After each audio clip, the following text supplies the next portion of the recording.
review of the year? I'm very ready. We've read a lot of books and I've got a lot of opinions to share.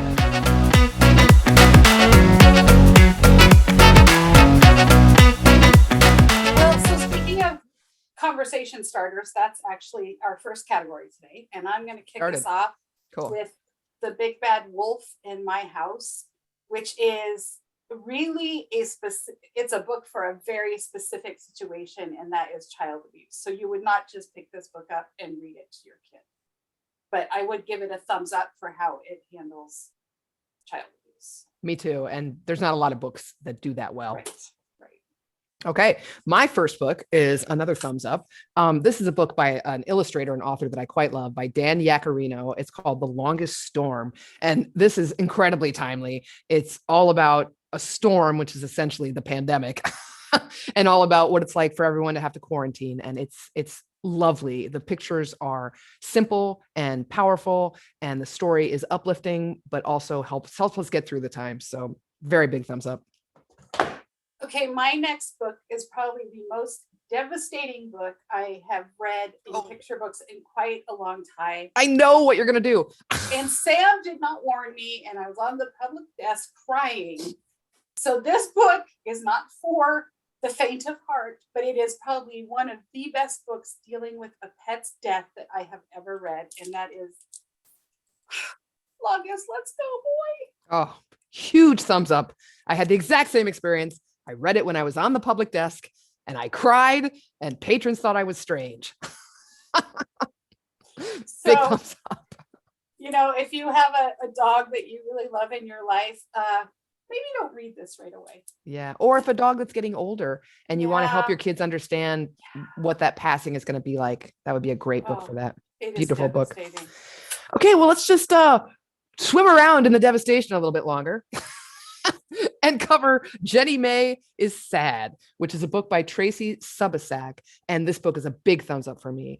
It really does a beautiful job of addressing childhood depression. I mean, this is a child who sometimes is sad, and this is a friend who is always there to support her. And you don't see this a lot. So big thumbs up. Big thumbs up. I had a lot of really good ones this week, so I'm excited. My next book is The Sour Cherry Tree. Again, I did not love the illustrations in this book, but it again is about dealing with the death of a grandparent, and so it gets a thumbs up for me because these are really some tough topics that we do need to have conversations with our kids. Yeah, I agree. The illustrations weren't my fave, but I'm going to give it a thumbs up because sometimes these difficult topics, there just aren't enough books out there. Okay, this is one we're going to go from sad stuff to happy stuff. Rissin' No Kisses by Katie Howes, illustrated by Jess Engel. Adorable illustrations. Excellent topic, talking about body autonomy, you know, helping teach kids that they don't have to get kissed and hugged by adults and grandparents and whatnot. Really timely, a good topic, well done, cute, perfect for story time. Big thumbs up. 2 thumbs up. Yeah. I loved it. Me too. I wish I'd had that book as a kid. Yeah, me too. I feel like it's an important book, but it's fun and sweet, but also important. Okay, so next I'm moving on to one of the most confusing books that I'm talking about today, which is The Day the Rain Moved In. I know exactly when you're the first sentence, I'm like, I know exactly where she's going with this. I don't know what this book was about. I don't know what the message was. I don't know why it's a best of. I don't know anything. It's weird. It is the weirdest book. Up or sideways or down? I'm going to go sideways because I also found it confusing, but I'm not confident enough to know that it didn't have some sort of important message and that I just missed it. But okay. I like the illustrations too. I thought that they were kind of fun. We're going to go to a big thumbs up from the thumbs down. This is a book called Unspeakable, The Tulsa Race Massacre. And this is a story not well covered in picture book informational books. Books. It really, yeah. I mean, it's getting better. I almost feel like that Watchmen HBO series really helped people to understand this horrible chapter in American history. Big thumbs up, amazing illustrations, well-told story. Okay, our next book was also confusing to me. The Big House and the Little House. Why? I don't know why this was on a best books list. There's nothing groundbreaking here. The illustrations aren't especially charming. The story is old. So yeah.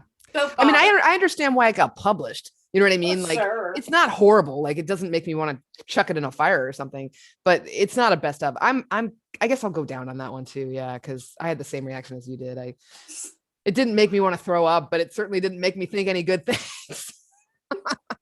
Okay. Now we're going to do another head scratcher. This is called How War Changed Rondo. And this isn't a head scratcher in the same way. I mean, I'm going to go thumbs up on this, to be honest, because the illustrations are really unique and really different, and they're really engaging, and you can spend a lot of time with these illustrations. Okay, my next one, also a devastating book, but not nearly as devastating as the dog book. But it's The Wind and the Trees, which is a story of nature and how trees deal with the wind. And it's a story of friendship, and it's a story of friendship lost, which is why it's devastating. So I don't know who I would recommend this to. I will give it a thumb sideways. Yeah, the illustrations are interesting. I mean, it's got some really, really beautiful moments, but the book itself is weird. Okay, now we get to end. This is my last one. I think you might have two left, but my last one for this category is probably my favorite one in this category. It's called Bright Star by Yuyi Morales. And this is probably in my top 10 possibilities for Caldecott this year. It's amazing. It's beautiful. The text is short and sweet. It's a very, very easy book to read to, I would say, any age. So it's one of those books that's just sort of timeless, and the pictures are so beautiful. Big thumbs up. Big thumbs up for Yuyi Morales. Yeah, I just want to say, if you need a hug, read that book. Yeah. It's a hug of a book. Okay, so my next book is Can You See Me? A book about feeling small. And my one comment was interesting. So again, very odd, but I can see where it would start conversation. So I'll give it a thumbs up for that. I'm going to go sideways. I mean, the same thing. Like, I don't think it was a thumbs down, but it just didn't quite hit all the right notes for me. So my final book, I really visually one of the best books I've seen this year, and that's Black and White. Yeah. Stunning illustrations. So total thumbs up. If you enjoy the pictures of a picture book, you must pick this up. Yeah, very interesting book. Okay.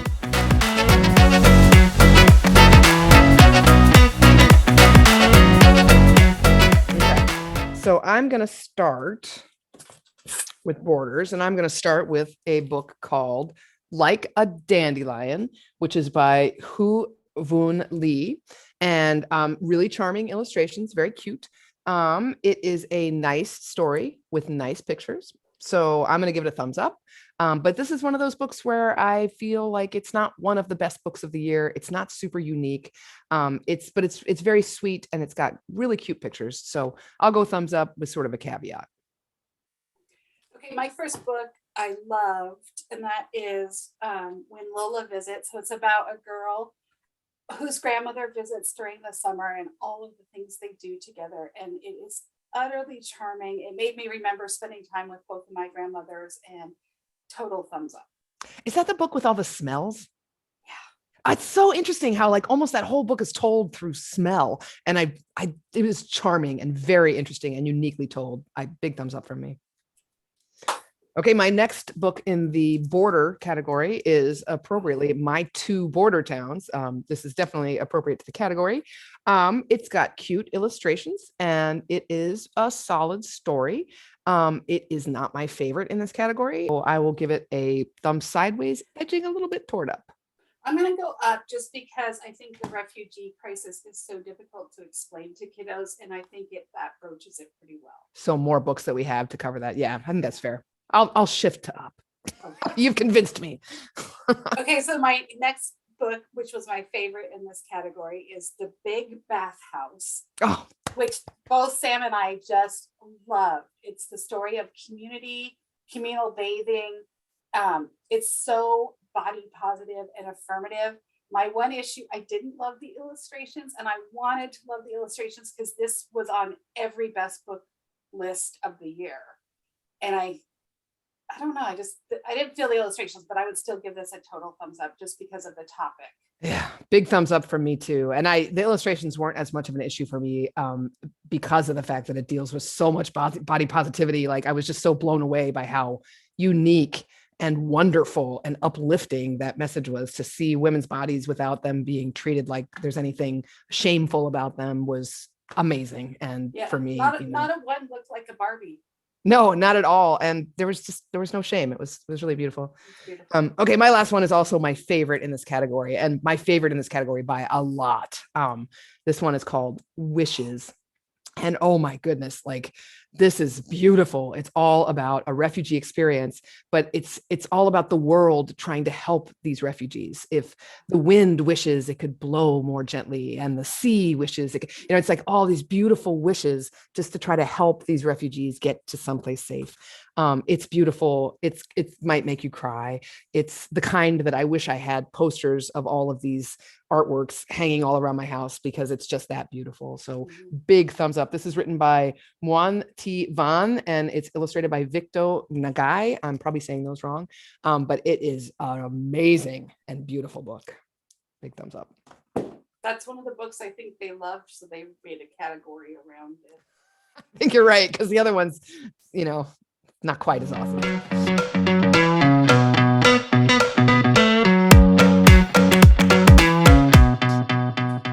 Okay. Our final category is affirmation, which... What does that mean? I'm not sure what that means, but some good books in the category. I'm not... Absolutely. So, absolutely. That's good. Yeah. My first book is What Will You Be? And what I really loved about this book, because we have this conversation with kids, like, what do you want to do when you grow up? And this girl comes home confused. She doesn't know what she wants to do. And she has a conversation with her grandmother, who's like, you can do all of these things. And it's just beautiful. So total thumbs up. For me too. Illustrations are beautiful. Great message. It was definitely affirming. I felt affirmed. It was very affirming. So my first book in the affirming category is When We Say Black Lives Matter, which is an important book. I think we've been saying that a lot over these several weeks, because a lot of the books that have hit these lists are books that are really important. They're not just fun books about bears and underwear, but they're books that are going to help us shape the character of our children. And this is one of those books. And so it's got really interesting illustrations. It's got a lot of great content. This would be a great book to help teach children why Black Lives Matter. So necessary. Okay, my next book is Amira's Picture Day. Oh, Amira is a young Muslim girl, and it's the celebration of Eid, and that's a day in Muslim culture where you go to the mosque and you spend the day with your family and friends. But it's supposed to be Amira's class photo day, and she doesn't want to miss it. Oh no! And so it's a great combination of how we can make the holiday work and how we can still be a part of our pictures. So very important, very relatable book. Yes. Big thumbs up. I mean, it's not one of these books that's like sort of a deep exploration into Muslim customs or anything, but it gives you a window into one celebration and this charming story. Big thumbs up. I love that one. Yeah. Okay. I'm going for another big thumbs up. This is The Wind May Blow. And this is written by Sasha Quinton and illustrated by Thomas Hagbrook. And this book, it's, for me, much greater than the sum of its parts. It has interesting die cuts inside the pictures, and it uses those in a very unique and fun way. The text is just poetic. It's just beautiful. This is all about resilience, and everything about this book I would recommend. Big thumbs up. Big thumbs up. Okay, so the next book I wanted to love. And sometimes it's like that, right? Like, it's like, this is going to be great. I was so excited about this book. It's called We Are Still Here, Native American Truths Everyone Should Know, which is right there. The premise is great. We do need to know these things. It was overly long, overly complicated, which so for second to fourth graders might be a great book when you're teaching Native American history, but the illustrations were terrible. Yeah. So I'll go sideways. Yeah, because the content it's not out there. There aren't enough books that talk about Indigenous culture and Indigenous cultural history. But yeah, I totally agree. The illustrations just did nothing at all for me. It didn't add to the story, that's for sure. Yeah, totally. From one side of the coin to the exact opposite, here's one where illustrations just blew me away. This is called We Shall Overcome by Brian Collier. And this is an illustrated version of the song, the civil rights song, We Shall Overcome. Great song. And it's really the illustrations that you need to check this book out for. They are stunning, amazing, beautiful, big thumbs up. Yeah, I don't think Brian Collier has ever done a badly illustrated book. I agree. And I met him 20 some years ago, and he's the nicest person. Oh, I love hearing that. I hate hearing when people are like divas or, No, like, it flavors my enjoyment of the rest of their canon. Such a nice man. Good. I'm glad. Okay. My final book, also on tons of, maybe this will win the Caldecott, and maybe it will win the Caldecott. It lives up to all of the hype. And that is Eyes That Kiss in the Corners. And it's about this little girl who thinks her mother is the most beautiful person on earth. And then she must be beautiful too, because her eyes are like her mother's. Oh, yeah. It's one that you tear up in the best of ways. I can remember being this age and thinking my mom was the most beautiful mom, in town. And it just so beautiful. Such a well done book. And the illustrations are gold. Sumptuous. Yeah, I agree. Look at that. Yeah, they're beautiful. So nice. Total big thumbs up. I agree. Big thumbs up for that one. I love that book. Another big thumbs up, but the illustrations are quite a bit different in this one. This book is called Bodies Are Cool. And I love this book in many ways. The text is very sing-songy and bouncy. It's very fun, rhythmic, and alive. And then the illustrations, you can see the illustrations on the inside are every bit like the cover. They're all kinds of bodies, bodies of different shapes and sizes, bodies with scars, bodies with hair in different places. Basically, this is a celebration of bodies. It's all about body positivity. Big thumbs up. Okay, we got one more category, right? I have one more Kirkus book that we didn't get in time for discuss community, but I really wanted to talk about it, and I know you loved it too. So this is Little Witch Hazel, A Year in the Forest, and both Sam and I just love this story. It has a very old-fashioned quality, yet done in a very new way. It is on the longer side, so it's going to be for your older kiddos, but 100% charming. Yes, 100%. Totally. And you could even do it. It's on the longer side, but it's broken into 4 chapters that mirror the seasons. So you could do it for younger kids as like your first chapter book. Yeah, you could. It's real sweet. Pick this one up. Yeah, big thumbs up. Big thumbs up.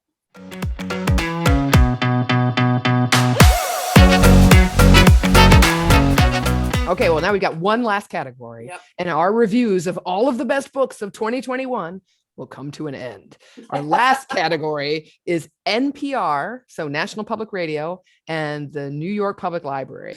Okay, I think I have more of these, so I will get started with this category. And I will get started with one that, boy, there's a lot in here that I really like, but I'm going to get started with one of my faves.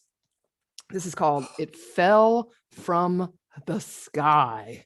And you can get you really get a flavor for the story from the cover. It's all about this marble that drops down from the sky and all these little insects. They're like, whoa, they're like totally freaked out. It's by the Fan brothers, and they've illustrated some other very unusual, very beautiful books. I love this. It's odd. It's very strange and unusual, but the illustrations are they're beautiful. They're next level. Again, it's one of these where I would have it in posters on my walls because the illustrations are just that beautiful. So big thumbs up for this. I haven't read it yet, but Sam's going to leave it on my desk, and I'm just going to give it a pre-thumbs up. You're going to love it. Okay, my first book is one of the odder books again. It's called Juan Hormiga, and it was originally written in Spanish. So perhaps it's a cultural thing, and I don't get it. It's the story of this little ant and his travels, and Sam, it was so boring. I didn't even finish it. Yeah. So I'm one thumbs down on that too. I didn't enjoy the illustrations either. Okay, I have another very electric and alive book. It's called Boogie Boogie, y'all. And this is by C.G. Esperanza. And the language in this book and the way it's written, it's another book. There's a few that we've covered in these few weeks that are sort of hip hop style. And this is another hip hop style book. And I really like that. It really makes so much energy in the reading of the book. The illustrations, the cover gives you a good sense of the illustrations. Language is just so rhythmic and fascinating and engaging that thumbs up from me. Yeah, thumbs up. I would definitely read that in story time. Yeah, me too. Just because it's so engaging. Yeah. Okay, my next book is one of my favorites, The Boy and the Sea. This is, I wouldn't think, going to win any awards. I'm not even sure I would read it to a 4-year-old because I don't think it was for them. But it's so beautiful. It's the story of this boy's relationship with the sea as he grows older and recollects all of his time at the ocean. And I love the ocean. I don't know about you, Sam, but it's my perfect place. So yeah, big thumbs up. Big thumbs yeah up. I go thumbs up on that because to me that is the Giving Tree, but not like, it doesn't have the downsides of the Giving Tree. I'm not a fan of the Giving Tree because I feel like it sets up this weird relationship with the mom who's always just giving, and there's no boundaries, and you know what I mean? Like, but that one is just a beautiful story of a child aging and, you know, and what happens as they age. I really, that's one of those, I agree with you. I wouldn't read it to a 4-year-old, but it's the kind I might buy somebody graduating from high school. You know what I mean? Yeah. That kind of thing. Yeah. Okay, my next one is a real oddball. But big thumbs up. This is called Magic Candies by Hina Bake, and it's translated by Sophie Bowman. And this is all done in sort of a claymation style. And the style is very different. The illustrations are very different than anything else on any of these lists. But not just that, the story is very, very different than any of the other things on this list. And I'm not even going to tell you what happens, but it's magical. It's a little scary. It's very thrilling. I highly recommend Magic Candies. So I would say if you are a fan of picture books, and you think you've read them all, you need to read Magic Candies because you have not read them all. No, that's a very unusual book.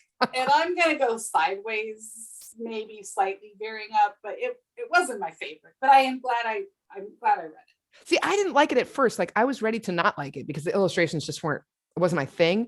But then on the story, like, I'll just tell you one thing. In the first couple pages, the couch starts talking. I'm like, when the couch started talking, I was like, what?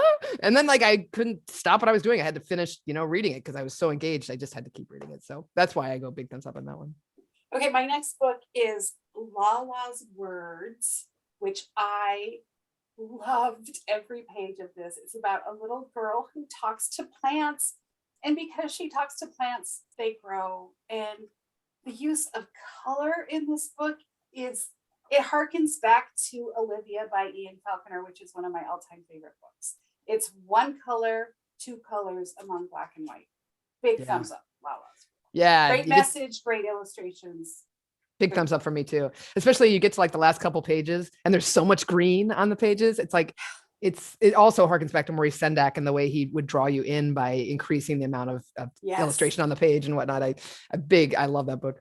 My next one is called Time is a Flower by Julie Morstad. And this is a big thumbs up for me. This is another one of these books. I had a good time reading these books this week. This one is unusual. I've never seen anything quite like it. It does a really great job of conceptualizing time beyond just, there's plenty of books. What time is it, Mr. Crocodile? Where you get the clock and you understand 1 o'clock, 2 o'clock, 3 o'clock. This is more like the passage of time. And so it's taking time as a big picture concept and distilling it down in a way that a child can understand. So amazing. Illustrations, really cool. Yeah, Sam, open that book to a random page because the illustrations in this are everything. I just love this style so much. I agree. And it's like, it changes too. Like, I mean, there's a lot of spare, like a lot of sort of empty space, that isn't filled up with details. But then you get to some pages where there's lots of detail, and it's a very, very interesting and well realized book. Okay, for my final book of the year, drum roll. Sam and I fought over, but I won. It's called Mr. Watson's Chickens, and it's probably one of the funniest books I've read this year. Yeah. It wouldn't work for us for preschool story time, but definitely one-on-one sharing. This book is prime. It is about a man who loves his chickens and the man who loves him putting his foot down when there's just too many chickens in the house. Where do they get to? Like 594 chickens. It's crazy. It is. It is a fun romp of a book. So I highly recommend Mr. Watson's. Me too. Big thumbs up. That book is a riot. We really did. Like, we both grabbed for it because we have this thing where we're like, have the stack and I'm going to do this one. I'm going to do this one. We were both like grabbing for that one. I pulled the elder card. Aimee's stronger than me. Okay, I've got 2 left. So I will do these rather quickly, but they're both big thumbs up. So just, spoiler. First, Vamos, Let's Cross the Bridge. This is by Raoul III and colored by Elaine Bay. These 2 folks were the people who illustrated Stroller Coaster, which we reviewed, I believe, last week. These illustrations are just electric. I've said that before about Raul Gonzalez.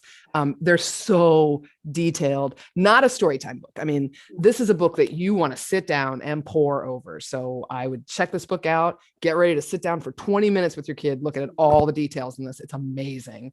Yeah, totally big thumbs up. And my last one, this is another illustrator that's been represented more than once on this list. Clearly, he has done some amazing work this year. This is called Someone Builds the Dream, and it's written by Lisa Wheeler, who also wrote Jazz Baby, a book I love. And it's illustrated by Lauren Long. And now Lauren Long also illustrated Change Sings, the Amanda Gorman book that we reviewed, I think 2 weeks ago.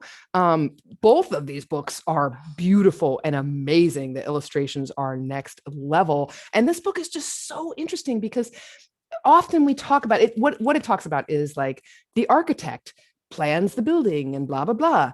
But then somebody comes along and pours the concrete and puts up the beams and whatnot. So it really celebrates not just the people who sort of do the high level jobs, quote unquote. It celebrates everybody. It celebrates the whole team having to come together to realize a dream, whether or not that's architects and construction workers, or, they even talk in the last 2 pages about illustrators and authors, and then the people who set the typeface and, and print the books and stuff. Like, it's really, really clever. I really enjoyed this, and it would work perfectly for story time. It's got a great rhyming kind of scheme. The illustrations are really bold and really engaging. So big thumbs up from me. Big thumbs up. I just think it's such an important message that none of us get where we are alone.